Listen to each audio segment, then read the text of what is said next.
अस्सलाम वालेकुम। मेरा नाम मोहम्मद नसरुल्लाह है और मेडिकल डॉक्टर हूँ और करंटली जामिया रशीद के कुलियत शरिया डिपार्टमेंट के थर्ड ईयर का स्टूडेंट हूँ।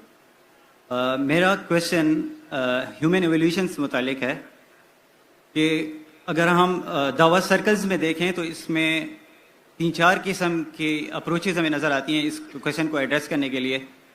एक तो मॉडर्निस्ट मुतजद्दिदीन की जो अप्रोच है, जो आयात और कुरान मजीद को खींच तान कर इनके अंदर हम आहंगी जाहिर करते हैं। दूसरी साइंटिफिक रेफ्यूटेशन वाली अप्रोच है और तीसरी फ़िलोसॉफिकल अप्रोच है, यानी मेथडोलॉजिकल नेचुरलिज्म वाली।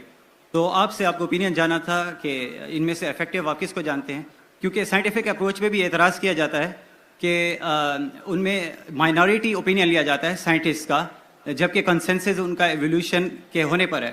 अगर इस्लाम पे माइनॉरिटी ओपिनियन को लेके एतराज़ किया जाए तो हम नहीं लेते।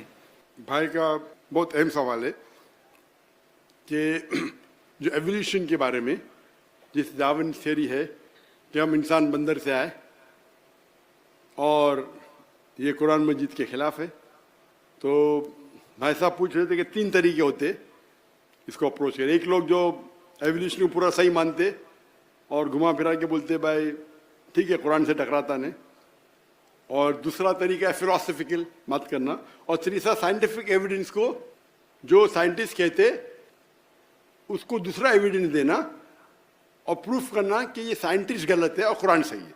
3 अप्रोच है। मैं मानता हूँ आखिरी अप्रोच में कि मेरे नज़दीक, क्योंकि human beings evolve from ape is not a scientific fact according to me. ये साइंटिफिक फैक्ट नहीं है, ये हाइपोथेसिस है मेरे नज़दीक। मैं जानता हूँ कि अभी पहले तो बहुत कम साइंटिस्ट, कुछ दौर था कि ज़्यादा साइंटिस्ट मानते थे डार्विन में, बाद में कम हो गए, फिर बड़े ऊपर नीचे होते रहता है। लेकिन आज की तारीख में भी पहले ऐसा था कि अक्सर अगर आप पूछेंगे 1 to 1 तो अक्सर अग्री नहीं करते थे। मैं चंद साल पहले की बात करूँ, लेकिन अभी आप करेंगे, लास्ट जो मैंने सर्वे किया था,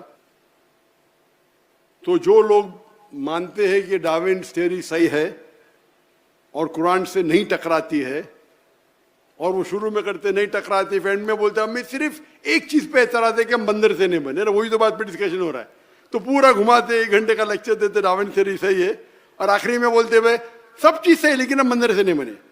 मैं बोला भाई साहब पहले बोलो ना ये, और बहुत से लोग मेरे दोस्त है, दाई है, मैं उनसे बोलता हूँ भाई आप पहले बोलो, मेरे को इस तरह से शुरू में तकदीर के बोलो, आप बंदर से नहीं बने, फिर आप डार्विन थ्योरी को सपोर्ट करो।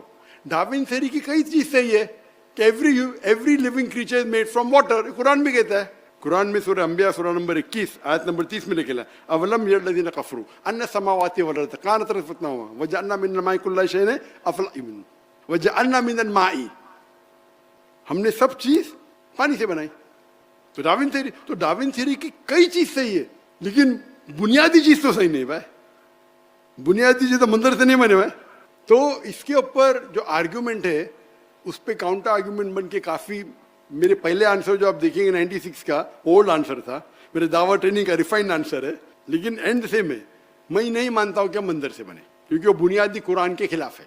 आदम अलैहिस्सलाम पहले इंसान थे ने, वो पहले वो जिन ने बोले कि पहले लोग थे तो पहले भी थे बंदर, ये सब फिलोसफिकल ने। कुरान है, हदीस है। अभी तक के ये कहना कि हम ये डार्विन थ्योरी 100% सही है, गलत है। आप जरा रिसर्च करो, खाली जाओ यूएसए में कितने लोग डार्विन को मानते, 25% से ज्यादा नहीं मानते। 25% माशाअल्लाह, 10% भी माने तो मैं कुरान को, 100% भी माने तो मैं छोड़ूंगा कुरान को। तो 25% बहुत है। नहीं डॉक्टर यू आउटडेटेड, अरे भाई मैं डॉक्टर हूं, तुम इंजीनियर है भाई, ये मेरा फील्ड है। तो आप आके बोलते हो मैं इंजीनियर हूं, मैं ये बताता हूं, और बड़ा डायलॉग मारते। मतलब आप यूएसए के ना, आप गूगल करो, यूएसए में 25% अभी भी मानते कि बंदर से नहीं बने, मुसलमान को छोड़ो, चुप। तो अपने लेक्चर में बोलते आप मुसलमान भड़को मत, हमको मानना चाहिए डार्विन थ्योरी में, डार्विन थ्योरी सही है, ये जो बाकी दाई आपको बेवकूफ बना रहे, ब्ला ब्ला ब्ला ब्ला। आज दुनिया तरक्की कर चुके, झूठ बोल रहे, पूरे स्टैटिस्टिक रखो ना दुनिया के सामने। तो बहुत से लोग बोलते जाकिर भाई वो शेख ने क्या जवाब दिया, वो शेख का जवाब कैसा है। मैं बोला गलत है, मैं नहीं मानता हूं। और बोलेंगे भी वो कुछ दाई गलत है, डॉक्टर नाइक गलत है, मैं तो किसका नाम लेता नहीं, कौन खराब है। तो मेरे नजदीक अभी भी जो कुरान की आयत है वो बिल्कुल हमें वैसा ही लेना चाहिए। हम मंदिर से नहीं बने, अभी तक एस्टैब्लिश फैक्ट ना, कुछ मिलते जाते ऊपर नीचे। बिग बैंग एस्टैब्लिश है, लेकिन किस तरीके से बिग बैंग हुआ उसमें डिफरेंसेस है। तो कुरान की जो आयत है सूरह अंबिया सूरा नंबर 21 आयत नंबर 30 की, कि कायनात एक थी, वो अभी तक के बिग बैंग के 100% करेक्ट थे। वो बिग बैंग में ये पता चलेगा कितने बिलियन ईयर्स पहले थी, वो अलग बात है। तो कुरान में कहा नहीं निकले कितने बिलियन ईयर्स पहले आदम अलैहिस्सलाम थे, वो बाइबल से टकराएंगा। बाइबल के अंदर लिखा आदम अलैहिस्सलाम 6000 साल से थोड़े कम थे, समझे ना, तो प्रॉब्लम है। फिर हमारे पास ऑलरेडी मिल चुके फॉसिल जो मिले, तो बाइबल से टकराती है बिल्कुल से। डार्विन से आप देखेंगे फॉसिल हमें मिले 10 मिलियन ईयर्स पहले, कुरान में कहा डेट नहीं लिखा गया। तो जो बाइबल से मिलती है कुछ चीज मिलती है, कुछ चीज नहीं मिलती है। और हदीस में लिखा है कि बल्लिगो निवल आया, एक आयत भी पेश करो। और आप नसारा और यहूदी की किताबों को अगर टकराते नहीं तो इस्तेमाल कर सकते, टकराते नहीं तो इजाजत है। तो जब भी कोई भी दूसरी किताब मजहबी किताब मिलेंगी, जो एक जमाने में हम कहते हैं कि इंजील वही है, लेकिन ये बाइबल इंजील नहीं है, ये बाइबल है इंसान की लिखी हुई, इंजील नहीं है। तो ये बाइबल में से जो चीज कुरान से मिलती है हमें कोई एतराज नहीं मानने के लिए कि अल्लाह का कलाम है। जो टकराती है वो बिल्कुल नहीं मानेंगे, जो नहीं टकराती है सच भी हो सकती गलत भी हो सकती, ये उसूल है।